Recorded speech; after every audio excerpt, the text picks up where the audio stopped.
ईश की जय। ओम श्री बांके बिहारी महाराज की जय। श्री डोंगरे जी महाराज की जय। श्री सुखदेव जी महाराज की जय। ओम श्री गम गणपते नमो नमः। ओम विघ्नेश्वराय वरदाय सुरप्रियाय लंबोदराय सकलाय जगत्पिताय नागाननाय धृतयज्ञविभूषिताय गौरीसुताय गणनाथ नमो नमस्ते। श्री गम गणपते नमो नमः। प्रभु परमात्मा ने प्रार्थना करिए, सर्वे भवन्तु सुखिनः, सर्वे सन्तु निरामयाः। सौनु करो कल्याण हे दयाळु प्रभु, सौनु करो कल्याण। नर नारी पशु पक्षीनी સાથે જીવ જંતુનું તમામ સૌનું કરો કલ્યાણ। આજે 26મી જૂન છે, 26/6/2025 છે, ગુરુવાર, અષાઢ સુદ એકમ છે અને આવતીકાલે બીજ છે, અષાઢી બીજ। આપણે બોલીએ શ્રી જગન્નાથજી મહારાજ કી જય। ઓમ શ્રી સુભદ્રાજી की जय। बलराम जी महाराज की जय।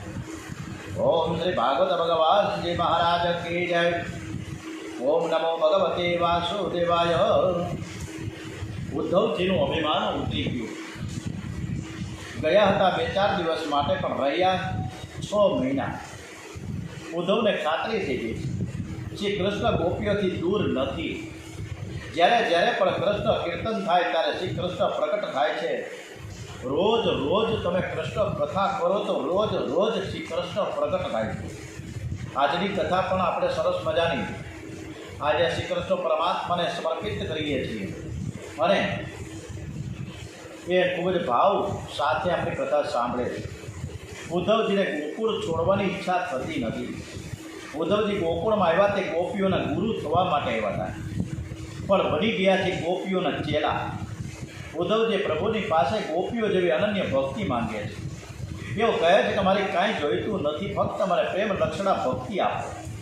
છેવટે ઉદ્ધવજીએ વૃંદાવનમાં વૃક્ષ કે લતા થવાનું માંગ્યું, જેથી ગોપીઓની ચરણ રજનો સ્પર્શ થાય। ઉદ્ધવજીએ જવાની આજ્ઞા માંગી છે। ઉદ્ધવજી જવા તૈયાર થાય છે ત્યારે રાધાજી કહે કે ઉદ્ધવ, તારા મિત્ર શ્રી કૃષ્ણને મારો સંદેશો કહેજે કે તેઓ જલ્દીથી ગોકુળમાં આવે ને ગોકુળને સ્નાત કરે। નંદ યશોદાજી પણ કહે છે કે હે ઉદ્ધવજી, હવે અમે તો એટલું જ માંગીએ છીએ, હવે અમે એટલું તો ઈચ્છીએ છીએ કે અમારા મનની એક એક વૃત્તિ, નંદ યશોદાએ જે માંગ્યું છે બહુ અદ્ભુત છે। અમારા મનની એક એક વૃત્તિ, એક એક સંકલ્પ શ્રી કૃષ્ણના ચરણ કમળોનો આશ્રય કરીને રહે। અમારી વાણી સતત તેમના નામોનું ઉચ્ચારણ કરવામાં, શરીર પ્રણામ કરવામાં, આજ્ઞાનું પાલન કરવામાં અને તેની સેવામાં લાગી રહે। હે ઉદ્ધવજી, અમે તમને સાવ સાચું જ કહીએ છીએ કે અમને મોક્ષની તો બિલકુલ ઈચ્છા નથી। અમારી એકમાત્ર જો ઈચ્છા હોય તો પ્રભુની ઈચ્છાથી અમને અમારા કર્મ અનુસાર કોઈ સારી યોનિમાં જન્મ મળે, તે જન્મમાં અમે શુભ આચરણ કરીએ, દાન કરતા રહીએ અને તેના ફળ સ્વરૂપે અમને અમારા શ્રી કૃષ્ણમાં અમારી પ્રીતિ ઉત્તરોત્તર વધતી જ રહે। આ બધા જ સંદેશો આપતા આપતા યશોદાજી રડવા લાગ્યા છે। આ બધી પુષ્ટિ ભક્તિ છે। પુષ્ટિ ભક્તિમાં સ્વસુખનો વિચાર નથી। યશોદાજી પોતાના સુખનો નહીં પણ કન્યાના સુખનો વિચાર કરે છે। જે પોતાના સુખનો વિચાર કરે છે તે કદી શ્રી કૃષ્ણના સુખનો વિચાર કરી શકે નહીં। રાધાજી કહે કે ઉદ્ધવ, આ વાસુલીને કામળી તું તારી સાથે લઈ જા અને કન્યાને પાછી આપી દેજે। હવે આ વાસુલીને કામળી ઘરમાં રાખીને હું શું કરું? હે ઉદ્ધવ, એ તો મોટા મથુરાનો રાજા થઈ ગયો છે, એને હું શું આપું? એના માટે મેં માખણ તૈયાર રાખ્યું છે, એને તું લઈ જા અને કન્યાને ખવડાવજો, પણ મારું નામ એને તો દઈશ નહીં। આમ બોલતા બોલતા રાધાજીનો હૃદય ભરાઈ ગયું છે। ઉદ્ધવજી બધાને શ્રી કૃષ્ણ વહેલા આવશે, શ્રી કૃષ્ણ વહેલા આવશે એવું સાંત્વના આપતા જાય છે। ઉદ્ધવજીનો રથ ગોકુળ છોડીને નીકળો છે। ઉદ્ધવજી રસ્તામાં વિચાર કર્યો, માનતો હતો કે કૃષ્ણ કૃપા નિધિ છે, દયાના સાગર છે, પણ મારું મંતવ્ય ખોટું પડ્યું છે। કૃષ્ણ ખરેખર નિષ્ઠુર છે। આ વ્રજના આ ભોળા વ્રજવાસીઓને કેવા વિયોગ તડપાવે છે. આ વ્રજવાસીઓ તો ખૂબ જ પ્રેમાળ છે. ઉદ્ધવજીએ નિશ્ચય કર્યો કે હું જરૂર પ્રભુને ઠપકો આપીશ કે તમે ખૂબ જ નિષ્ઠુર છો. શા માટે તમે વ્રજવાસીઓને વિયોગમાં તમે મારો છો? ઉદ્ધવજી મથુરામાં આવ્યા. શ્રી કૃષ્ણ તો અંતર્યામી છે એવો સમજી ગયા કે ઉદ્ધવ મને ઠપકો આપવાના છે. તેથી તેમણે વાતની શરૂઆત કરી કે ઉદ્ધવ, તું પહેલાં મથુરામાં હતો ત્યારે તું મારા વખાણ કરતો હતો, અને ગોકુળ જે આવ્યા પછી ગોપીઓને જે વખાણ ગિરાજ કરે છે એ ઉદ્ધવ નિષ્ઠુર નથી. પછી ઉદ્ધવ ઉપર વરદ હસ્ત પધરાવીને સમાધિમાં ઉદ્ધવને દર્શન કરાવ્યા કે હું ગોકુળમાં જ છું. ઉદ્ધવ જોયે છે તો એક સ્વરૂપે શ્રી કૃષ્ણ મથુરામાં છે અને એક સ્વરૂપે ગોકુળમાં સવારથી સાયંકાળ સુધી ગોપીઓની સાથે એક એક લીલાના પ્રભુએ દર્શન કરાવ્યા છે. એક સ્વરૂપે યશોદાજીની પથારીમાં આડોટે છે તો એક સ્વરૂપે રાધાજીની સાથે રાસ રમે છે. ઉદ્ધવ, મારી માએ મને એવો તો બોધ આપ્યો કે હું વૃંદાવન છોડીને કાંઈ જઈ શકતો નથી. હું ભલે તને મથુરામાં દેખાવ પણ હું ગોપીઓની પાસે જ છું, અને પાસે શું ગોપીઓથી અભિન્ન છું. ગોપી કૃષ્ણ એક જ છે. એક અક્રૂરજી હવે શ્રી કૃષ્ણ ભગવાનની રાજસ લીલા શરૂ થાય છે. શ્રી કૃષ્ણ અક્રૂરના ઘેરે પધાર્યા છે. અક્રૂરને હસ્તિનાપુર મોકલા. શ્રી કૃષ્ણને સમાચાર મળ્યા કે ધૃતરાષ્ટ્રે પાંડવોને લાક્ષાગૃહમાં બાળી મૂકવાનો પ્રયાસ કર્યો છે. તેથી શ્રી કૃષ્ણે અક્રૂરજીને ખાતરી કરવા મોકલા. અક્રૂરજી હસ્તિનાપુર આવ્યા છે. અક્રૂરજી ધૃતરાષ્ટ્ર પાસે 2 મહિના રહે. એમણે ધૃતરાષ્ટ્રને ઉપદેશ કર્યો છે, જીવ એકલો જન્મે છે અને એકલો જ મરે છે. તો પછી કુટુંબને માટે તમે થાય તે કરો એ ઠીક નથી. તમે જે શરીરને સુખ આપવા માંગો છો તે શરીર પણ અંતે તો તમારી સાથે નથી આવવાનું. બહુ પૈસા કમાશો તો બહુ સગાવાલા ભેગા થશે. મજામાં હશો ત્યારે સૌ કોઈ સાથ આપશે અને સજામાં કોઈ સાથ આપતું નથી. આપણા પાપ કર્મમાં ઘેર ભેગા થાય તો ત્યાં કોઈ ભેગા ન આવે. સજા તો એકલા ને જ થાય છે. સુખ મેં સૌ સાથી, દુઃખ મેં ના કોઈ. દુર્યોધન માટે તો અન્યાયી પાપ કરસ. શું દુર્યોધન તારી સજામાં તારા પાપમાં ભાગીદાર બનશે ખરા? કોઈ જીવ પાપમાં ભાગીદાર બનતું નથી. તું સમજીને અડધું રાજ્ય પાંડવોને આપી દે. અક્રૂરજીએ ધૃતરાષ્ટ્રને ઘણું સમજાવ્યા છતાં તેને માન્યું નહીં. કેમ કે ધૃતરાષ્ટ્રની આંખમાં પૈસો ભર્યો છે, અને જેની આંખમાં પૈસો જ ભર્યો છે એ ધૃતરાષ્ટ્ર છે. આવા લોભીઓને અક્રૂરજીનો સત્સંગ થાય તો તે સુધરતો નથી. જ્યારે અક્રૂરજી પૂછે છે તમે આવું કેમ કરો છો, ત્યારે ધૃતરાષ્ટ્ર કહે તમે કહો એ બધું બરાબર છે, પણ દુર્યોધન મારી પાસે આવે કે મારું આ બધું જ્ઞાન ઉડી જાય છે, સમજવા છતાં પાપ કરે ધૃતરાષ્ટ્ર છે. સત્સંગથી સઠ સુધરે છે પણ ખલ સુધરતો નથી. સઠ એટલે કે જેનું બીજું શુદ્ધ છે, જેનું બીજ શુદ્ધ છે, પણ તે કુસંગથી બગડ્યો છે. જ્યારે ખલ એટલે કે જેનું બીજ જ નષ્ટુષ્ટ છે. દશમસ્કંદ પૂર્વાર્ધ અહીં પૂરો થાય છે. દશમસ્કંદના પૂર્વાર્ધમાં છેલ્લે ઉદ્ધવ અને ગોપીઓનો સ્વાંગ છે. એ કૃષ્ણના જીવન સંદેશને સચોટ વાણીમાં પ્રત્યક્ષ રજૂ થયો છે. એનું શ્રવણ મનન જીવને આનંદ આપે છે અને સાથે સાથે જીવનું સાફલ્ય બક્ષે છે. ગોપીઓ પ્રેમ લક્ષણા ભક્તિની આચાર્યા છે. ઘરમાં રહીને પ્રભુનું દર્શન કેવી રીતે કરવું એ બતાવે છે. શ્રીમન નારાયણ નારાયણ નારાયણ શ્રીમન નારાયણ નારાયણ નારાયણ શ્રી લક્ષ્મી નારાયણ નારાયણ નારાયણ લક્ષ્મી નારાયણ નારાયણ નારાયણ શ્રી સત્ય નારાયણ નારાયણ નારાયણ શ્રી સત્ય નારાયણ નારાયણ નારાયણ બદ્રી નારાયણ નારાયણ નારાયણ બદ્રી નારાયણ નારાયણ નારાયણ શ્રીમન નારાયણ નારાયણ નારાયણ શ્રીમન નારાયણ નારાયણ નારાયણ इति दशमस्कंद पूर्वार्ध समाप्तम। बोलिए श्री वृंदावन बिहारी महाराज की जय, श्री रणछोड़राय जी महाराज की जय। हरे कृष्ण हरे कृष्ण કૃષ્ણ કૃષ્ણ હરે હરે.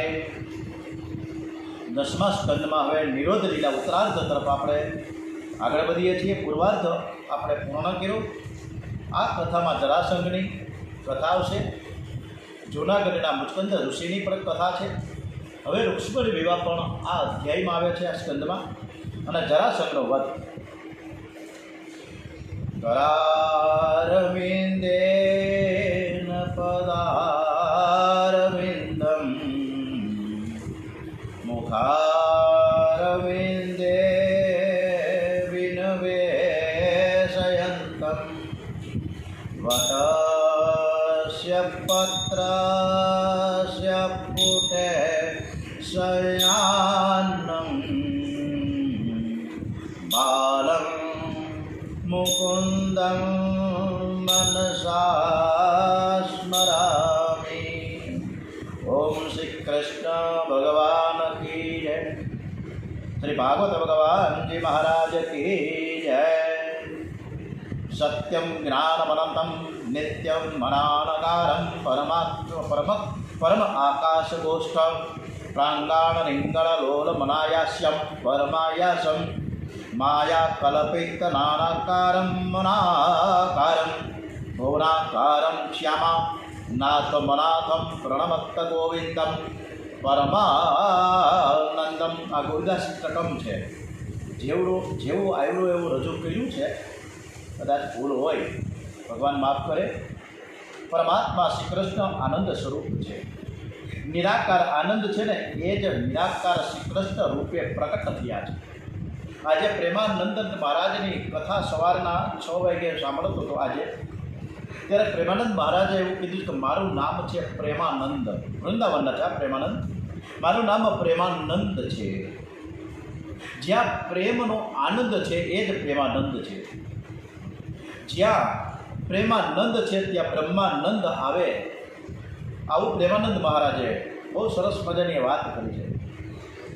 કૃષ્ણ કથા જે સાંભળે છે, કૃષ્ણના જે દર્શન કરે છે, જે સ્મરણ કરે છે, એને નિત નવો આનંદ મળે છે. ભાગવતનો નિયમ છે કે ચરિત્ર આપ્યા પછી ઉપસંહારમાં ચરિત્રનું રહસ્ય સિદ્ધાંત બતાવે છે. કંસ મર્યા પછી કંસ કોણ છે એ ઉત્તરાર્ધના પ્રથમ સ્કંદના પ્રથમ શ્લોકમાં બતાવ્યું છે. કંસ જીવતો હતો ત્યાં સુધી વ્યાસજીએ ભાગવતમાં તેની રાણીઓના નામ નથી આપ્યા, પણ તે મરી ગયો પછી તેને નામ આપ્યા છે. કંસની 2 રાણીઓના નામ છે અસ્થિ અને પ્રાપ્તિ. અસ્થિ અને પ્રાપ્તિનો પતિ છે કંસ છે. અસ્થિ એટલે બેંકમાં આટલા રૂપિયા જમા છે, પ્રાપ્તિ એટલે આટલા વર્ષે આટલા રૂપિયા આવવાના છે. આ સુખ મને મળ્યું છે અને હજી આટલું સુખ મારે ભોગવવાનું છે. બધાને સુખ જોઈએ છે, પણ સાચું સુખ શું છે કોઈ એવો વિચાર કોઈ માનવ કરતા નથી. નીતિ અને અનીતિથી કેવળ પૈસા કમાવાના છે એવો જે વિચાર કરે છે તે કંસ છે. પૈસાથી કાંઈક સુખ મળે પણ શાંતિ મળતી નથી. 10મા સ્કંદના ઉત્તરાર્ધમાં જરાસંઘની કથા આવે છે. કંસ મર્યા પછી કંસની 2 રાણીઓ પિયરમાં ગઈ. એમણે પિતા જરાસંઘને વાત કરી છે. જરાસંઘે શ્રી કૃષ્ણની સાથે વેર કર્યું છે. જરાસંઘ 23 અક્ષોણી સેના ભેગી કરીને મથુરા યુદ્ધ કરવા આવ્યા. પ્રભુએ બલરામજીને કહ્યું મોટાભાઈ જરાસંઘને મારશો નહીં. શ્રી કૃષ્ણના કહેવાથી બલરામજીએ જરાસંઘને માર્યો નથી, પણ એની સેનાનો વિનાશ કર્યો. જરાસંઘ ઘરે ગયો અને ફરી અક્ષોણી સેના લઈને યુદ્ધ કરવા આવ્યો છે. જરાસંઘ આ રીતે 17 વખત લડવાયો અને શ્રી કૃષ્ણ બલરામે 17 વખત એ સેનાનો વિનાશ કર્યો છે. 18મી વખત તે કાળ યવન સાથે મૈત્રી કરીને આવ્યો છે. શ્રી કૃષ્ણે તેને નિશ્ચય કર્યો કે હવે મથુરામાં મારે રહેવું નથી, હવે અનર્ત દેશમાં શાંતિથી રહે છે. બલરામજીનું લગ્ન રેવતીની દીકરીની સાથે થયું ત્યારે અનર્ત ઓખામંડળનું રાજ્ય બલરામજીને દાયજામાં મળ્યું હતું. બલરામજીની સાથે પ્રભુએ પડતા રહેવાનું નક્કી કર્યું છે. અનર્ત દેશ એટલે હાલનું ઓખામંડળ છે. પ્રભુએ વિશ્વકર્માને બોલાવી સમુદ્રની મધ્યમાં એક નગરી બનાવવાની આજ્ઞા કરી. તેઓએ પોતાની બધી જ સંપત્તિ શ્રી કૃષ્ણને અર્પણ કરી છે. સમુદ્રમાં સુવર્ણ નગરી બનાવી, મોટા મોટા વાડાઓ બનાવ્યા. તેથી યાદવોને બહાર નીકળવાનો રસ્તો મળ્યો નહીં. યાદવો આપસમાં પૂછવા લાગ્યા તમને ખબર છે દ્વાર ક્યાં છે? દ્વાર ક્યાં છે? બધા એકબીજા પૂછે છે કે દ્વાર ક્યાં છે, એથી એનું નામ પડ્યું છે દ્વારિકા. દ્વારિકા એ બ્રહ્મ વિદ્યા પૂરી છે. સમુદ્રમાં રહેલી દ્વારિકા તે બ્રહ્મ વિદ્યાનું સ્વરૂપ છે. દ્વાર એટલે દરવાજો, ક શબ્દનો અર્થ બ્રહ્મ પરમાત્મા. દ્વારિકમ બ્રહ્મ યશામ સા દ્વારકા, જ્યાં પ્રત્યેક દ્વારે પરમાત્મા છે એવી નગરી છે, એનું નામ છે તો આ દ્વારિકા. અને આ દ્વારિકાનાથની આ કથા તરફ આપણે સરસ મજાની આ સાંભળીને એટલો આનંદ આવે, જેનો પરમાનંદ થઈ જાય. દરેક મનુષ્ય જીવનમાં બે નિયમ રાખવા જોઈએ. એક તો પાપ છોડવાનો નિયમ અને બીજો સત્કર્મ કરવાનો નિયમ લેવો જોઈએ.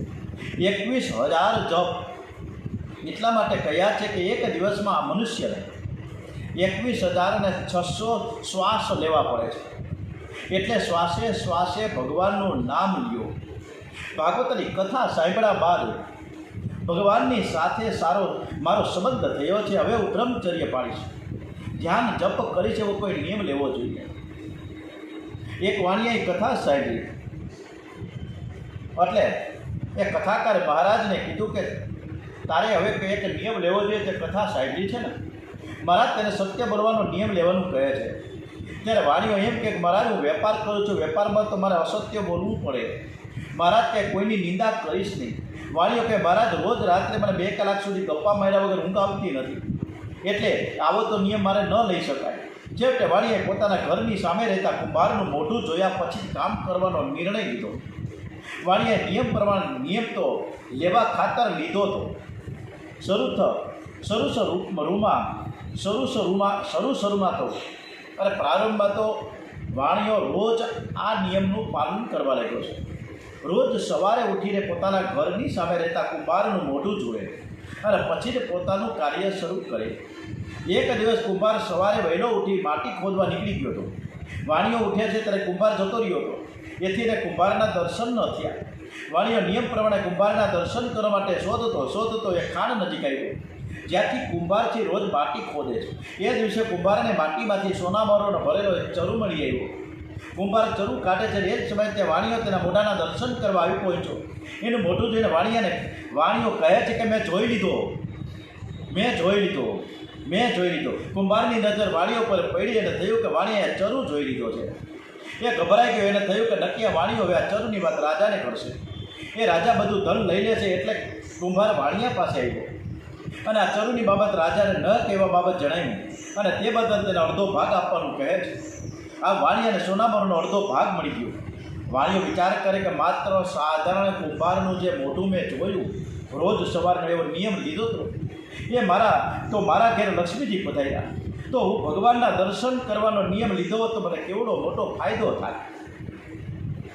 યાદવોને દ્વારિકામાં મૂકી શ્રી કૃષ્ણ કાળ યવનની સાથે યુદ્ધ કરવા ગયા છે. કાળ યવનને બ્રહ્માજીનું વરદાન હતું કે યદુકાળમાં જેનો જન્મ થયો એ કોઈ તેને મારી શકશે નહીં. પ્રભુએ બ્રહ્માજીનું વરદાન સફળ કર્યું છે. યુદ્ધમાં કાળ યવનની જીત થઈ અને શ્રી કૃષ્ણની હાર થઈ. પ્રભુએ લીલા કરી તેઓ રણ છોડીને નાઠા છે. ભાઈગા કાળ યવનની પાછળ પડ્યો છે. પ્રભુને કહેવા લાગ્યો, તને તો બધા એમ કહે છે કે તું વીર છો, તું બળવાન છો, પણ મને તો એમ લાગે છે કે તું વિક્રમ છે. તું રણ છોડીને ભાગસ. કાળ યવન એટલે જ કૃષ્ણની પાછળ એ રણછોડ કહેતો દોડવા લાગ્યો. જેથી શ્રી કૃષ્ણનું નામ પડ્યું છે રણછોડ. બોલીએ શ્રી રણછોડ રાયજી મહારાજ કી જય. શ્રી કૃષ્ણ ગિરનાર પર્વત ઉપર મુચકુંદ ઋષિની ગુફામાં પ્રવેશ કરે છે. રાજશ્રી મુચકુંદ સૂતેલા છે. શ્રી કૃષ્ણે એના ઉપર પીળું પિતાંબર છે ઓઢાડી દીધું. કાળ યવન શ્રી કૃષ્ણની પાછળ ગુફામાં પ્રવેશ વડે ગુફામાં સૂતેલા મુચકુંદ ઋષિનો મુચકુંદ રાજશ્રીને શ્રી કૃષ્ણ સમજીને લાત મારી. મુચકુંદ રાજાએ નેત્ર ખોલ્યા. મુચકુંદ રાજાને દેવોનું વરદાન હતું કે નિંદ્રામાં જે ભંગ કરે તેની ઉપર મુચકુંદ ઋષિની નજર પડે ને તે બળીને ભસ્મ થઈ જાય. મુચકુંદ ઋષિની દ્રષ્ટિ કાળ યવન પડતા જ તે બળીને ભસ્મ થઈ ગયો. પછી તો મુચકુંદ ઋષિને દ્વારિકાનાથના દર્શન થયા છે. મુચકુંદ ઋષિએ પરમાત્માની સ્તુતિ કરી છે અને એ સ્તુતિમાં વર્ણન કરતાં કહે છે કે આ જીવને મનુષ્ય દેહ મળ્યો હોવા છતાં ફળા વિષયોમાં પ્રીતિ હોવાથી એ આપના ચરણાવિંદની સેવા કરતો નથી. માનવીની દશા સર્પના મુખમાં રહેલા દેડકા જેવી છે. સર્પના નાગના મુખમાં દેડકો હોય, એનું અડધું શરીર છે એ નાગના મુખમાં હોય, અડધું શરીર બહાર હોય, અને એ જ સમયે બાજુમાંથી માખી નીકળે એટલે એ દેડકો એને ખાવાનો પ્રયત્ન કરે. મનુષ્ય પોતાના મરવાનો વિચાર કરતો નથી. રોજ મરવાની તૈયારી કરવી જોઈએ. જ્યારે બહારગામ જવું હોય તો 2-3 દિવસ અગાઉથી તેની તૈયારી કરે છે. કેટલાક તો વળી 2-4 મહિનાની તૈયારી કરે છે, પણ માનવ જીવનમાં મરવાની તૈયારી કરતો નથી. તે અંતકાળમાં બહુ જ પસ્તાય છે. સુખદેવજી મહારાજ વર્ણન કરે છે કે 50 વર્ષ પૂરા થયા એટલે સમજવું કે માણસનું અડધું શરીર કાળના મુખમાં ગયું છે. હવે ફક્ત મોઢું જ બહાર છે, છતાં તેને ભક્તિની પ્રેરણા કેમ થતી નથી? એ વિષયોમાં શા માટે રહીચો પૈચો રહે છે સમજાતું નથી. સુખદેવજી મહારાજને ડોંગરીજી મહારાજે વાત કરતાં કરતાં એને પણ વિસામણ થઈ કે આ મનુષ્ય કેમ સમજતો નથી. મુચકુંદ કહે છે કે મને ગર્ગાચાર્યનો સત્સંગ થયો છે, આજે આપણા દર્શન કરીને કૃતાર્થ નથી. નાથ મારા પર એવી કૃપા કરો કે સંસારના જળ પદાર્થમાં મારું મન જાય નહીં અને મને અનન્ય ભક્તિ આપો. દ્વાપર યુગના રાજા મુચકુંદ ત્યાં કલયુગના નરસિંહ મહેતા તરીકે ઓળખાયા છે. પરમાત્મા જે લક્ષ્મીના છે ને જીવ લક્ષ્મીનો બાળક છે, અને તેથી જીવાત્મા લક્ષ્મીનો ઉપયોગ કરી શકે, પણ તેનો ઉપયોગ એક નારાયણ જ કરી શકે. ઉપયોગ અને ઉપભોગમાં ફરક ઘણો બધો છે. વિદર્ભ નગરી કે જેને આજે લોકો અમરાવતી કહે છે, એમાં ભીષ્મક નામે રાજા રાજ્ય કરતો. તેને 5 પુત્ર હતા અને 1 કન્યા. રાજાના મોટા પુત્રનું નામ છે રૂકમી અને કન્યાનું નામ હતું રૂકમણી. રૂકમણી એક સાક્ષાત જગદંબા લક્ષ્મીજીની રૂપે પ્રગટ થયા છે. રૂકમણીની માતાનું નામ શુદ્ધમતી હતું. જ્યાં શુદ્ધ બુદ્ધિ હોય ત્યાં મહાલક્ષ્મીનો વાસ હોય છે. રૂકમણીના પિતા ભીષ્મકની ઈચ્છા એવી છે કે મારી દીકરીને હું કૃષ્ણને અર્પણ કરું, પણ તેનો મોટો દીકરો રૂકમીનો આગ્રહ એવો છે કે મારી બહેનના લગ્ન ગોપાળ સાથે થવા નહીં દો, પણ શિશુપાલની સાથે કરીશ. શિશુપાલ એટલે કે નાના નાના બાળકોનું પાલન કરવામાં જેનો સમય અને સંપત્તિનો નાશ થાય છે, એ શિશુપાલ એટલે અતિકામી જીવ છે. રૂકમણીને શિશુપાલની સાથે લગ્ન કરવાનું ઠીક લાગ્યું નથી, એટલે એને પરમાત્માની સાથે પરણવું છે. અંતઃપૂર્વ એક સુદેવ નામનો બ્રાહ્મણ આવતો જતો હતો. હરેક કથામાં, ભાગવત અને રામાયણમાં હરેક વખતે બ્રાહ્મણનું મહત્ત્વ એટલું બધું બતાવ્યું છે કે દરેક ઠેકાણે બ્રાહ્મણ. અહીંયા રૂકમણીજીએ પણ સુદામદેવને બોલાવ્યો છે, જે બ્રાહ્મણ હતા, ભૂદેવ હતા. એટલે રૂકમણીજીને કહે છે કે મહારાજ, મારું એક કામ તમે કરશો. મારી ઈચ્છા છે કે શ્રી કૃષ્ણ સાથે મારે લગ્ન કરવા છે. મેં 7 શ્લોકનો, હું માધવપુર ગયેલો ત્યારે માધવપુરથી આગળ રૂકમણીજીનું મંદિર છે, થોડું દૂર છે અને થોડું ચડાસ ઉપર થાય. એ રૂકમણીજીના મંદિરે હું ગયો તો ત્યાંના પૂજારીએ મને 2 કાગળ આપ્યા હતા. મેં 2 નકલ નાખી તેની. એ પત્રમાં, એ કાગળમાં 7 શ્લોક છે. એ 7 શ્લોકના એને પત્ર લખ્યો છે રૂકમણીજીએ. પહેલો વહેલો પત્ર આ વિશ્વમાં જગતમાં લખાણો હોય તો રૂકમણીજીએ ભગવાનને લખ્યો છે. લીખે જો ખત તુજે વો તેરી યાદ મેં, કે હું તમારી યાદમાં કાગળ તમને લખું છું. આ કાગળ છે સુદામદેવને કહે છે કે તમે દ્વારિકા જઈને કૃષ્ણને આપવાના છે. મારા માટે તમે થોડી ભલામણ કરજો, સિફારસથી કામ જલ્દીથી થઈ જાય છે. રૂકમણીજીએ શ્રી કૃષ્ણને પત્રમાં કામી પુરુષોની નિંદા કરતાં લખ્યું છે કે હું નિષ્કામ છું, મારા મનમાં કોઈ વિકાર વાસના નથી. આજના કામી રાજાઓ તો શિયાળ જેવો છે. મને કામી પુરુષોનું નામ લેવું ગમતું નથી. સામાન્ય કન્યા હોય તો આવું ન કહી શકાય. રૂકમણી નિષ્કામ છે, કૃષ્ણજી નિર્વિકાર છે. સુદેવ જે બ્રાહ્મણ ભૂદેવ રૂકમણીનો પત્ર લઈને દ્વારિકા આવ્યા. સુદેવને આવતા જોઈને દ્વારિકાનાથ ઊભા થઈ ગયા. ભોજન પૈતા બાદ કુશળ સમાચાર પૂછ્યા. સુદેવ કહે છે કે મને રૂકમણીજી એક પત્ર લખ્યો છે. આ રૂકમણીજી અતિ સુંદર છે, અતિ લાયક છે. એનામાં સૌંદર્ય કરતાં પણ સદગુણો વિશેષ છે. નાનપણથી જ આ કન્યાને જોઉં છું, આપેલો સ્વીકાર કરું. શ્રી કૃષ્ણ રૂકમણીજીનો પત્ર વાંચે છે. અક્ષર ઉપરથી મનુષ્યની બુદ્ધિની પરીક્ષા થાય. રૂકમણીજીના અક્ષર મોતીના દાણા જેવા છે. થોડા શબ્દોમાં ઘણો ભાવાર્થ ભરેલો છે. પત્રમાં અતિ વિસ્તાર કામનો નથી. પત્રમાં થોડું લખો અને ઘણું આવી જાય.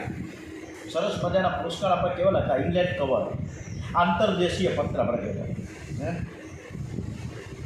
પરમ પૂજ્ય પ ઉ એવડો પરમ પૂજ્ય, પછી રા રા એટલે રાજમાન રાજેશ્રી.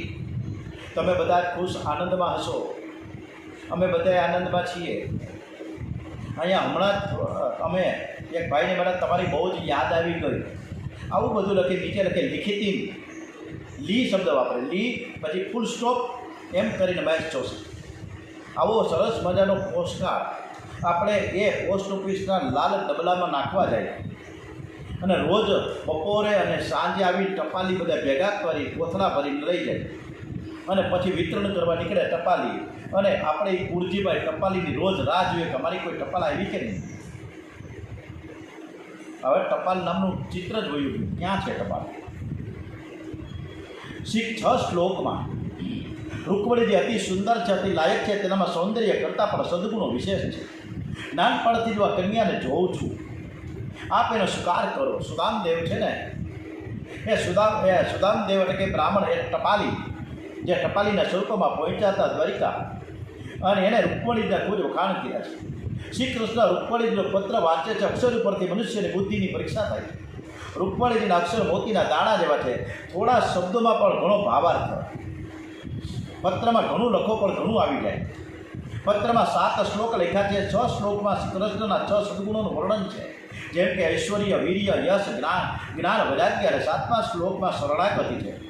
જીવ અતિ દીન બનીને પ્રભુને શરણે જાય તો પ્રભુ તેની ઉપેક્ષા નહીં કરે. રૂકમણીજીએ પત્રમાં શ્રી કૃષ્ણ 2 સંબોધન લખ્યા છે, ભુવન સુંદર અને અચ્યુત. આ 7 શ્લોકનો જે પત્ર છે આઈપી તરીકે મારી પાસે છે, એ 7 શ્લોકનો આમાં ભાવાર્થ બતાવ્યો છે, ખૂબ સરસ મજાનો. વિષ્ણુ સહસ્ત્ર નામના પાઠમાં ભગવાનનું નામ અચ્યુત આવે છે.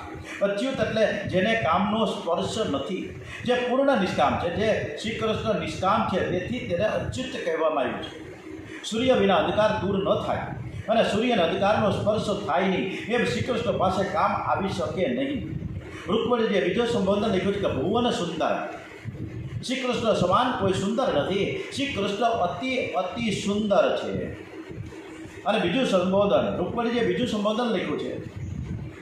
આ સંબોધનમાં એવું બતાવ્યું છે કે કરોડો સૂર્ય કરતાં પણ શ્રી કૃષ્ણ સુંદર છે, પ્રકાશમય છે અને આનંદ આપનાર છે. સંસારમાં જે કોઈ સુંદરતા ભાસે તે છે શ્રી કૃષ્ણના સૌંદર્યનો અંશ માત્ર છે. રૂકમણીજી કહે છે કે હું પાર્વતીનું પૂજન કરવા જાઉં ત્યારે આપ ત્યાં આવીને મને રથમાં બેસાડીને લઈ જજો. મને વિશ્વાસ છે કે આ દાસીનો અવશ્ય તમે સ્વીકાર કરજો. કદાચ મારા અલ્પ પુણ્યને કારણે તમે મારો આ જન્મમાં સ્વીકાર ન કરો તો હું આપને મેળવવા માટે હું બીજો જન્મ લઈશ. ये जन्म जन्म का साथ है मेरा और तुम्हारा. जन्म जन्मનો સાથ છે તમારો અને મારો. તો આજે કદાચ તમે ન આવતા જન્મમાં પણ હું તમને પ્રાપ્ત કરીશ. હું હજારો જન્મ લઈશ પણ હું વરિષ્ઠ હું તમને જ, બીજા કોઈ પુરુષને અડકીશ પણ નહીં. મારે તો નિષ્કામ પરમાત્માની સાથે પરણવું છે. અંતે પત્રમાં રૂકમણીજીએ પોતાનો દ્રઢ નિશ્ચય જાહેર કર્યો છે કે ભલે મારે સેંકડો જન્મ કેમ લેવા ન પડે, પરંતુ વરિષ્ઠ હું તમને આવો દ્રઢ નિશ્ચય હોય તો જ પરમાત્મા કેમ ન મળે. પ્રભુ પત્ર વાંચીને ખૂબ જ આનંદિત થયા છે. શ્રી કૃષ્ણ કેવા સરળ છે, સ્પષ્ટ કહી દીધું હું કન્યાને જાણું છું, એના વખાણ મેં સાંભળ્યા છે. મારી ઈચ્છા થાય પણ એ કન્યાની સાથે લગ્ન કરવાની છે. જ્યારથી મેં સાંભળ્યું કે આ કન્યાના લગ્ન શિશુપાલની સાથે થવાના છે, ત્યારથી મારી ભૂખ અને ઊંઘ ઉડી ગયા છે. જેવું મનમાં હોય તેવું તમે બોલો, મનવાળી અને ક્રિયામાં એક બનો. આવી વ્યક્તિ શ્રી કૃષ્ણને ગમે છે. પરમાત્માએ દારૂક સારથીને બોલાવ્યા, રથ તૈયાર કરાવ્યો. સુદૈવ બ્રાહ્મણને પણ રથમાં સાથે લીધા છે. આ બ્રાહ્મણને પણ એને રથમાં સાથે બેસાડ્યા છે. ઉદયને વંદન કર્યા, ગણપતિ મહારાજનું સ્મરણ કર્યું છે. સન્મુખ વેદ સન્મુખશ્ચ કદંશ્ચ કપિલો ગજ કર્ણક લંબોદરશ્ચ વિકટો વિઘ્નનાશો વિનાયક ધૂમ્રકેતુ ગળાધક્ષો ભાલચંદ્ર ગજાનન દ્વાદશૈતા નામાની યહ પઠેન ચોર્ય યાદપી વિઘ્નેશ્વરાય વરદાય સુરપ્રિયાય લંબોદરાય સકલાય જગત્પિતાય નાગાનનાય સત્યયજ્ઞ વિભૂષિતાય ગૌરી સુતાય ગણનાથ નમો નમસ્તે. કારણ કે ગણપતિ મહારાજ છે એ કોઈ પણ પ્રકારનું વિઘ્ન આવાજ ન દે. આપણે ખરા મનથી ગણપતિ મહારાજની પૂજા અર્ચન કરીએ તો ક્યારેય પણ આપને વિઘ્ન સ્પર્શ ન કરે. આ મંત્ર બોલી ઘરની બહાર નીકળો તો તમને કોઈ વિઘ્ન નડે નહીં. પરમાત્મા જગતને આદર્શ બતાવે છે કે હું ઈશ્વર છું, છતાં પણ હું બધાને માન આપું છું. હું ધર્મની મર્યાદા છોડતો નથી. મનુષ્ય મર્યાદા તોડે છે એટલે દુઃખી. ભગવાન તમને વધારે સુખ આપે તો ધર્મની મર્યાદા વધારે ને વધારે પાળજો, પણ મર્યાદા તોડશો નહીં. શ્રી કૃષ્ણ એક જ રાતમાં વિદર્ભ નગરીમાં આવ્યા છે. વિદર્ભના લોકો દ્વારિકાનાથ શ્રી કૃષ્ણના દર્શન કરે. બધા કહે છે કે રૂકમણી માટે લાયક વર તો આ જ છે, બીજો કોઈ છે જ નહીં. આ બંને લક્ષ્મી નારાયણ જેવા દેખાય છે. રૂકમણીજી સુદામ બ્રાહ્મણની પ્રતીક્ષા કરે છે. એમને થાય છે કે હજુ ભૂદેવ કેમ પધારતા નથી, અને ત્યાં જ સુદેવ બ્રાહ્મણ રૂકમણીજીની પાસે આવે છે. પ્રાચીન કાળમાં રાજકન્યાની પાસે બ્રાહ્મણ સિવાય કોઈ પણ વગર પૂછીએ જઈ શકતું નહીં. બ્રાહ્મણ ખૂબ જ પ્રસન્ન દેખાય છે. તેમને જોઈને રૂકમણીજી સમજી ગયા કે કામ કરીને આવ્યા હોય એવું લાગે છે. રૂકમણીજી બ્રાહ્મણને પ્રણામ કરે છે કે સુદેવ કે બેટા હું દ્વારિકાનાથને સાથે લઈને આવ્યો છું. પ્રભુએ તારો સ્વીકાર કર્યો છે. તું પાર્વતીની પૂજા કરવા જા, ત્યારે પ્રભુ આવશે અને પૂજા બાદ તને રથમાં બેસાડીને દ્વારિકા લઈ જશે. રૂકમણીજીની આંખો ભીની થઈ. ફરી બ્રાહ્મણને પ્રણામ કરે છે. મહારાજ, હું તમારી શું સેવા કરી શકું? બ્રાહ્મણ કહે મનથી જ વારંવાર બ્રાહ્મણ કહે મારે કોઈ વસ્તુની જરૂર નથી. બ્રાહ્મણ રૂકમણીજીને આશીર્વાદ આપી ખાલી હાથે ઘેર ગયા છે. રૂકમણી મનથી વારંવાર બ્રાહ્મણને પ્રણામ કરે છે અને કહે છે કે હું જન્મ તમારા ઋણમાં રહીશ. રૂકમણીજીને શ્રી કૃષ્ણ પતિ મળે છે ત્યારે જે આનંદ થાય છે એના કરતાં રૂકમણીજીની સાથે શ્રી કૃષ્ણને જોઈ સુદેવને વધુ આનંદ થાય છે. સદગુરુ સદ શિષ્યનો પરમાત્માની સાથે સંબંધ બાંધી આપે અને ત્યારે સદગુરુને આનંદ થાય. પવિત્ર બ્રાહ્મણના ચરણમાં લક્ષ્મીજી વંદન કરે છે. શ્રીધર સ્વામીએ ટીકામાં એવું લખ્યું છે, જે બ્રાહ્મણ વારંવાર સંધ્યા કરે, સૂર્યને અર્ધ્ય આપે, એની બધી જ ચિંતા સૂર્યને થાય છે. એના ચરણમાં મહાન લક્ષ્મીજી વંદન કરે. જે બ્રાહ્મણ અતિ મૂર્ખ હોય તો સમજવું કે તેને સૂર્યનારાયણનો શ્રાપ થયો છે. શિશુપાલ જાન લઈને કુંડિનપુર આવ્યો છે. એની સાથે જરાસંધ, દત્તવક્ત્ર એવા અનેક રાજાઓ છે. એમણે સાંભળ્યું કે શ્રી કૃષ્ણ એવા છે. તેથી શિશુપાલ ગભરાયો. અતિ કામી હોય ને અતિ બીકણ હોય છે. શિશુપાલ જરાસંઘને કહે છે કે કૃષ્ણને ચોરી કરવાની આદત છે. એ ક્યાંક મારી વહુને ચોરી કરીને લઈ જશે તો? જરાસંઘને હિંમત આપે છે. તું જરાય ગભરાશમાં, અમે ફક્ત લાડવા નથી ખાવા આવ્યા, અમે તારા માટે બરાબર લડીશું. રૂકમણી ત્યાં આવીને કહે કે તમે ચિંતા કરશો નહીં. મેં એવો ચુસ્ત બંદોબસ્ત કર્યો છે કે મારી બહેન પાસે કોઈ ચકલું પણ ફરકી નહીં શકે. એ પાર્વતીજીના મંદિરે જશે ત્યારે મારા પહેલવાનો ઉઘાડી તલવારે એને પહેરો ભરશે. આ બાજુ 16 સખીઓ રૂકમણીજીને સોનાના પાટલે બેસાડી માંગલિક સ્નાન કરાવે છે અને સ્નાન કર્યા પછી શૃંગાર કરે છે. અને શૃંગાર પછી રૂકમણીજી તુલસીજીની સાથે પૂજા કરે છે. બાલકૃષ્ણલાલની સેવા કરે છે, પ્રદક્ષિણા કરે છે. પછી માતા પિતાને વંદન કરે છે. માતાજી કહે બેટા તારું લગ્ન થવાનું છે, તેથી આજે તું પાર્વતીના મંદિરે ચાલતી જા, રથમાં જાતી નહીં. પિતા આશીર્વાદ આપે છે. આ કન્યા જેને ઘેર જશે તે બહુ જ સુખી થશે. એવો કન્યાનો યોગ છે. માતા પિતાને વંદન કરી રૂકમણીજી દ્વાર સુધી પધારે છે. એને કંઈક યાદ આવતા પાછા ફર્યા. અંદર જઈ ફરીથી એની માને વંદન કર્યું.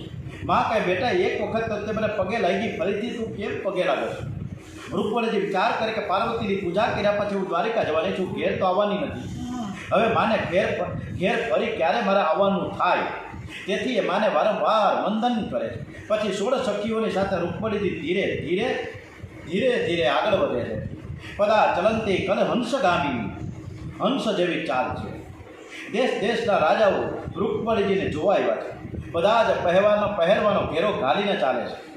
તેથી રૂકમણીજીને દર્શન થયા નહીં. તેથી રાજાઓ પાર્વતીજીના મંદિર પાસે જઈને ઊભા છે. દર્શન બાદ રૂકમણીજી પાછા ફરશે ને ત્યારે એમને જોઈશું. રૂકમણીજી પાર્વતીજીના મંદિરમાં આવ્યા છે. આજે પણ પાર્વતીજીનું મંદિર ત્યાં છે. રૂકમણીજી પાર્વતીની પૂજા કરે છે, પણ પાર્વતીજીની મૂર્તિમાં તેના દ્વારિકાનાથ દેખાય છે. આ છે અનન્ય ભક્તિ. એવો માતાજીના ચરણમાં માથું મૂકીને કહે છે કે માં મને શ્રી કૃષ્ણ પતિ મળે એવું તમે કરો. પાર્વતીજીના ગળામાં સુંદર પુષ્પની માળા હતી. એકદમ રૂકમણીજીને માથે પડી છે. સ્તુતિ શરૂ કરી છે રૂકમણીજીએ. અને માને સરસ ને સરસ એવી પ્રાર્થના કરે છે કે મને કાયમ ને કાયમ આ શ્રી કૃષ્ણ જ વર તરીકે મને મળે અને અત્યારે પણ મને મળે, એમાં કોઈ પણ પ્રકારનો વિઘ્ન ન આવે. ઓમ શ્રી માં જય માં જય માં જય માં જય જય અંબે માં. ઓમ શ્રી માં જય માં જય માં જય માં જય જય અંબે માં. અખિલેશ્વરી તું આદ્ય શક્તિ એક અંબે માં. વિશ્વેશ્વરી ભુવનેશ્વરી જગદંબિકે તુમાં. તું સૌમ્ય રૂપ ધારી બહુચર બાલિકા તુમાં. ને રૌદ્ર રૂપ ધારી માત કાલિકા તુમાં. ઓમ શ્રી માં જય માં જય માં જય માં જય જય અંબે માં. ઓમ શ્રી માં જય માં જય માં જય માં હે માં. કમલાસની હંસવાહિની ગાયત્રી રૂપે માં. બ્રહ્માણી બ્રહ્મ રૂપિણી સાવિત્રી રૂપે માં. તું લક્ષ્મી ઉમા રાધા રૂપ સીતા રૂપ માં. તું તત્વ સાર જ્ઞાન રૂપ ગીતા રૂપ માં. ઓમ શ્રી માં જય માં જય માં જય માં જય જય અંબે માં. ઓમ શ્રી માં જય માં જય માં જય માં જય જય અંબે માં. ભક્તોની રક્ષક અજય સુર હરનારે તુમાં. તું ભક્તિ શક્તિ ધૈર્ય શાંતિ દેનારે તુમાં. ઓમ શ્રી માં જય માં જય માં જય માં જય જય. ઓમ શ્રી માં જય માં જય માં જય માં જય જય અંબે માં. ઓમ શ્રી જગદંબે પાર્વતી માતા કી જય. રૂકમણીજી પૂજા કરી છે, સરસ મજાની પ્રાર્થના કરી છે. પ્રાર્થના કરી મંદિરની બહાર રૂકમણીજી આવ્યા. ધીરે ધીરે ધીરે ધીરે પગથિયા ઉતરે છે. રાજાઓ રૂકમણીજીને તાકીને જોવા લાગ્યા છે. રાજાઓ રૂકમણીને જોતા કામાંધ થયા છે. એની આંખમાં કામ છે, મનમાં પાપ છે. બોલવા લાગે કે ઓહો, આ તો બહુ જ સુંદર છે, શિશુપાલ ભાગ્યશાળી છે. રૂકમણીજીના ઠીક લાગ્યો, વિચાર કરે હું તો સર્વની માં છું અને મારા બાળકો મને કામ ભાવથી નિહાળે છે. માતાજીને વંદન કરે તો માતાજી કલ્યાણ કરે, પણ માતાજીને કોઈ કામ ભાવથી જુએ તો માતાજી ક્રોધિત થાય છે. રૂકમણીજીને ક્રોધ આવ્યો, આંખમાંથી એકદમ તેજ પ્રકટ થયું અને રાજાઓથી એ સહન ન થયું. એઓને મૂર્છા આવી ગઈ અને આ તેજે શ્રી કૃષ્ણ વિના કોઈ સહન ન કરી શક્યું. એ જ સમયે પ્રભુ સારથીને કંઈક રથ લઈ જા. સારથી નીચે પડેલા રાજાઓ ઉપરથી રથને કૂદાવ્યા. રથ મંદિર પાસે આવ્યો છે. અરે રૂકમણીજીએ ગરુડ ધ્વજવાળો રથ જોયો. દોડતા ગયા. પ્રભુએ હાથ પકડીને રૂકમણીજીને રથમાં બેસાડીને દ્વારિકાનો રસ્તો પકડ્યો છે. ધૂળમાં પડેલા રાજાઓ ભાનમાં આવ્યા. એવો કપડાની ધૂળ ખંખેરતા ઊભા થયા. ચારે બાજુ બૂમ થઈ પડી. કૃષ્ણ રૂકમણીજીને લઈ ગયા.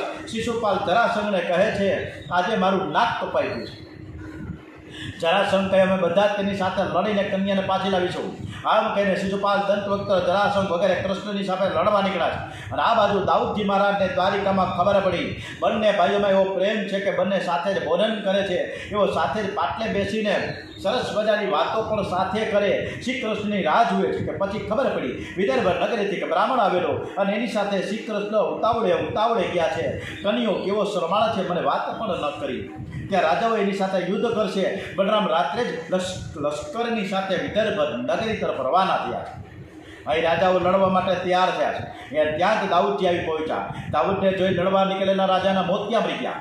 દાઉદજી આવું પરાક્રમ કરે છે કે જરાસંઘ, શિશુપાલ, બધા જ રાજાઓની બધી જ સેના છીન ભીન થઈ ગઈ. બધા જ રાજાઓ ગભરાયા. આ દાઉદ જે છે કે કાળો છે, બધા જ નાસી ગયા. શિશુપાલ એકલો બેસી રહ્યો, પણ લડવા જતો નથી. અતિકામી મનુષ્ય અતિ વિકણ હોય છે. જરાસંઘ ત્યાં આવ્યો અને કહે છે કે એકલો કૃષ્ણ હોત તો હું તેને હરાવત. આ પણ દાઉદજીને હરાવવો બહુ જ મુશ્કેલ છે. આપણા માટે હવે સમય અનુકૂળ નથી. ચાલ, તું જીવતો હોઈશ ને તો બીજી 1000 કન્યાઓ તને મળી જશે. શિશુપાલ ઉદાસ ચહેરે ઘેર આવ્યા છે. શ્રી કૃષ્ણ રૂકમણીજીની સાથે બિરાજમાન છે. ત્યાં રૂકમી યુદ્ધ કરવા આવે છે. શ્રી કૃષ્ણે તેને પકડીને રથના સ્તંભની સાથે બાંધી દીધા. એવામાં દાઉદજી ત્યાં આવ્યા. શ્રી કૃષ્ણ ભગવાનને ઠપકો આપે છે, ગમે તે હોય તે આપણો સગા સંબંધી થાય, એને રથ સાથે બાંધવો તે યોગ્ય નથી. દાઉદે રૂકમીનો હાથ છોડાયો છે અને રૂકમીને વસ્ત્રોના આભૂષણો આપીને તેનું સન્માન કર્યું છે. એને બે હાથ પણ જોડ્યા. દાઉદે તો રૂકમીની સાથે વેદાંતની ચર્ચા કરી. આ તો માયાનો ખેલ છે, હારશો ને જીતશો, મારી જીત તો તમારી જીત જ છે, આપણે ક્યાં જુદા છીએ. દાઉદે વેદાંતનો ઉપદેશ કરી જ્ઞાન આપ્યું. આ જોઈ રૂકમણીજી વિચાર કરે કે મારા જેઠ કેવા પ્રેમાળ છે, મારા જેઠ મારા ભાઈ ઉપર આવો પ્રેમ કરે તો મારા ઉપર કેવો પ્રેમ રાખશે.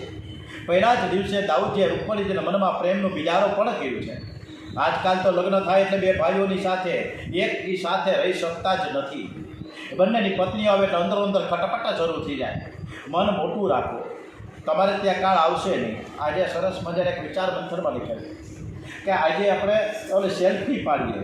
આજે મોબાઈલ અહીંયા છે, બરાબર ને? આપ સેલ્ફી પાડીએ, સરસ મજાનો, પાછળ બધા ઊભા હોય અને એ સેલ્ફી પાડીએ, એકબીજાનામાં ફોટા પાડીએ, ટક ટક ટક ટક ટક કરતા ફોટા પાડીએ. એવા પ્રસંગમાં સરસ મજાના સ્મિત હાસ્ય સાથે સ્માઇલિંગ ચહેરે ફોટા પાડીએ. એટલે ફોટા આ તસવીરમાં બધાએ સાથે રહેવું બહુ સરસ છે, ના નથી. પરંતુ જ્યારે તકલીફ ઊભી થાય ત્યારે એ પરિવાર સાથે રહેવું એ ઘણું અઘરું છે. અને એટલે જ તસવીરમાં સાથે રહેવું અને તકલીફમાં સાથે રહેવું આ બંને વચ્ચે ઘણો ફરક છે. આજકાલ લગ્ન થાય એટલે બે ભાઈઓ નોખા પડી જાય છે. શ્રી કૃષ્ણ બલરામની સાથે દ્વારિકા આવ્યા છે. નારદજીએ મુહૂર્ત કાઢ્યું. માઘ શુક્લ પક્ષ પંચમી તિથિ કૃષ્ણે ઉદ્ધવજીને પત્ર આપ્યો છે, ગોકુળ મોકલા છે. જ્યાં સુધી મારા પિતા દ્વારિકામાં ન આવે ત્યાં સુધી કન્યો કુંવારો જ રહેશે. અને આ રથ જ્યારે શ્રી કૃષ્ણ મોકલા અને પછી નંદ યશોદાજીની ત્યાં પહોંચ્યા અને શું પછી આગલી કથા છે એ આપણે આવતીકાલે કથા જોઈશું. ખૂબ જ અદ્ભુત વાત છે. અને આ કથામાં આપણે આવતીકાલે રૂકમણીજીના વિવાહ, જ્યાં આપણે ક્યાં ગયા છે, કૃષ્ણ ભગવાન તમને કદાચ ખબર હશે, માધવપુર મધુવનમાં. એ માધવપુરના મધુવનમાં ચૈત્ર સુદ નોમથી, ચૈત્ર સુદ બારસના દિવસે લગ્ન થયા. નોમ, દસમ, 11 ને 12. એટલે આ 12ના દિવસે લગ્ન થયા, 13ના દિવસે બધે પિયરીએ પાછા આવે છે માધવપુર. આવી સરસ મજાની અદ્ભુત આ પ્રસંગો ત્યાં સરસ રીતે વર્ણવે છે. આજની તારીખમાં પણ માધવપુરના પાદરમાં રથ દોડે છે અને બધા જ લોકો એની પાછળ દોડે છે. 1 થી 1.5 કિલોમીટર થાય ત્યાંથી પાદરથી મધુવન. અને પછી માયરામાં જે લગ્ન થાય રાતના 10 વાગે ચાલુ થાય છે, રાતના 12 સાડા 12 વાગે પૂર્ણ થાય. એક વેદોક્ત શાસ્ત્રોક્ત વિધિથી એ ભૂદેવો સરસ મજાના જે લગ્ન કરે છે, મેં દ્રશ્યો જોયા છે. આજુબાજુના જે વૃક્ષો છે એ બધા જ ઋષિઓ બનીને આશીર્વાદ આપી રહ્યા છે શ્રી કૃષ્ણને રૂકમણીજીને આજની તારીખમાં હોય. તો આવતા વર્ષે અનુકૂળ આવે તો ચૈત્ર મહિનામાં લગ્ન નિહાળવા માટે જઈએ. ઓમ શ્રી કૃષ્ણ કનૈયાલાલ કી જય. ઓમ દ્વારિકાધીશ કી જય, દ્વારિકાનાથ કી જય. ઓમ શ્રી ડોંગરેજી મહારાજ કી જય. ઓમ શ્રી ભાગવત ભગવાનજી મહારાજ કી જય. શ્રી ભારત માતા કી જય. વંદે વેદ માતરમ, વંદે વેદ માતરમ.